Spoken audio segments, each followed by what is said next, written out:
अध्याय 17 श्रद्धा के विभाग।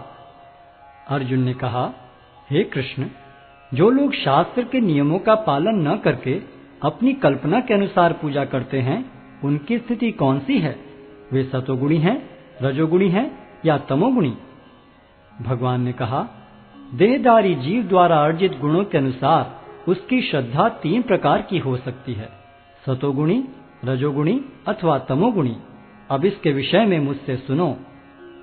हे भरतपुत्र, विभिन्न गुणों के अंतर्गत अपने अपने अस्तित्व के अनुसार मनुष्य एक विशेष प्रकार की श्रद्धा विकसित करता है। अपने द्वारा अर्जित गुणों के अनुसार ही जीव को विशेष श्रद्धा से युक्त कहा जाता है। सतोगुणी व्यक्ति देवताओं को पूजते हैं, रजोगुणी यक्षों व राक्षसों की पूजा करते हैं और तमोगुणी व्यक्ति भूत प्रेतों को पूजते हैं। जो लोग दंभ तथा अहंकार से विभूत होकर शास्त्र विरुद्ध कठोर तपस्या और व्रत करते हैं, जो काम तथा आसक्ति द्वारा प्रेरित होते हैं, जो मूर्ख हैं तथा जो शरीर के भौतिक तत्वों को तथा शरीर के भीतर स्थित परमात्मा को कष्ट पहुंचाते हैं, वे असुर कहे जाते हैं। यहाँ तक कि प्रत्येक व्यक्ति जो भोजन पसंद करता है, वह भी प्रकृति के गुणों के अनुसार 3 प्रकार का होता है। यही बात यज्ञ, तपस्या तथा दान के लिए भी सत्य है। अब उनके भेदों के विषय में सुनो। जो भोजन सात्विक व्यक्तियों को प्रिय होता है, वह आयु बढ़ाने वाला, जीवन को शुद्ध करने वाला तथा बल, स्वास्थ्य, सुख तथा तृप्ति प्रदान करने वाला होता है। अत्यधिक तिक्त, खट्टे, नमकीन, गरम, चटपटे, शुष्क तथा जलन उत्पन्न करने वाले भोजन रजोगुणी व्यक्तियों को प्रिय होते हैं। ऐसे भोजन दुख, शोक तथा रोग उत्पन्न करने वाले हैं। खाने से 3 घंटे पूर्व पकाया गया, स्वादहीन, वियोजित एवं सड़ा, झूठा तथा अस्पृश वस्तुओं से युक्त भोजन उन लोगों को प्रिय होता है जो तामसी होते हैं।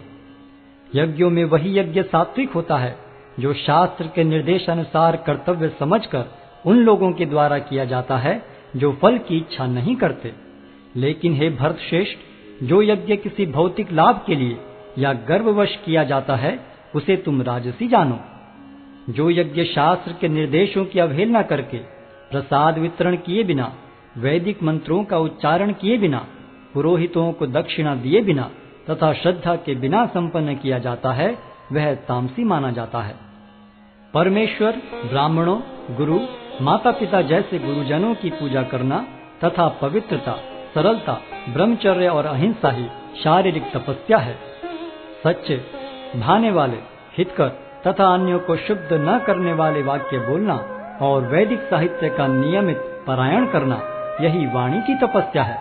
तथा संतोष, सरलता, गंभीरता, आत्मसंयम एवं जीवन की शुद्धि, ये मन की तपस्याएं हैं। भौतिक लाभ की इच्छा न करने वाले तथा केवल परमेश्वर में प्रवृत्त मनुष्य द्वारा दिव्य श्रद्धा से संपन्न यह 3 प्रकार की तपस्या सात्विक तपस्या कहलाती है। जो तपस्या दंभ पूर्वक तथा सम्मान, सत्कार एवं पूजा कराने के लिए संपन्न की जाती है, वह राजसी कहलाती है। यह न तो स्थायी होती है, न शाश्वत। मूर्खतावश आत्मपीड़न के लिए या अन्यों को विनष्ट करने या हानि पहुंचाने के लिए जो तपस्या की जाती है, वह तामसी कहलाती है।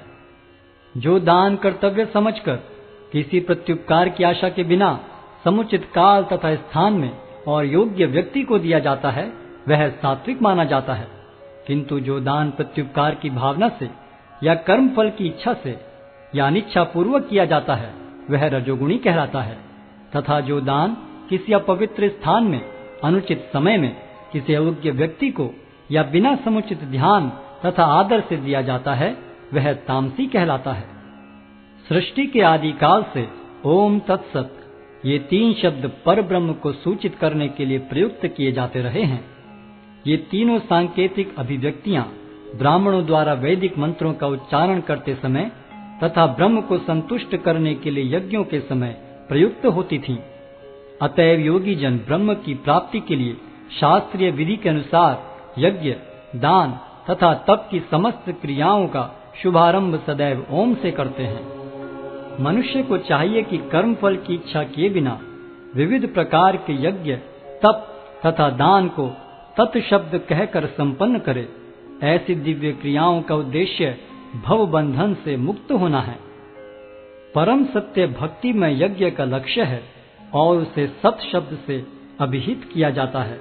हे प्रथापुत्र, ऐसे यज्ञ का संपन्न करता भी सत कहलाता है। जिस प्रकार यज्ञ, तप तथा दान के सारे कर्म भी जो परम पुरुष को प्रसन्न करने के लिए संपन्न किए जाते हैं, सत हैं।